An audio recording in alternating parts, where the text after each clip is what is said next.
lakini leo hii ni jambo la faraja na ni jambo ambalo rais wetu linaendelea kumjengea heshima duniani pamoja na Afrika juu ya usambazaji wa maji vijijini ndani ya Tanzania.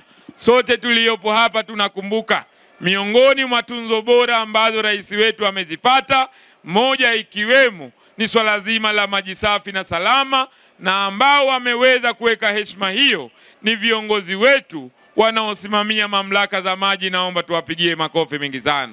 Maji safi hoye! Maji safi, bomba si bomba. Manufaa mradi. Ndugu kiongozi wa mbio za Mwenge wa Uhuru kitaifa 2025, kukamilika kwa mradi huu kumeleta manufaa yafuatayo. Moja, kuongeza uwezo wa mamlaka wa kuzalisha maji kwa wastani wa lita milioni 8 kwa siku.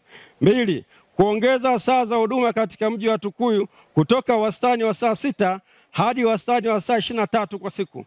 Tatu, kuongeza upatikanaji wa huduma ya maji kwa wananchi kwa 26% kufikia wastani wa 95%. 4, kuboresha afya, uchumi, usalama na maendeleo kwa wakazi wa mji wa Tukuyu wapatao 4935.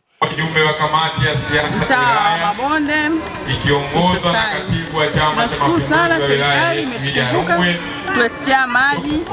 Kipindi cha nyuma tulikuwa tunahangaika sana maji, unaamka usiku saa 10 kutafuta maji, lakini kwa sasa hivi serikali imetukumbuka, tumeletewa maji. Tunashukuru sana kwa ushirikiano wa kutuletea maji.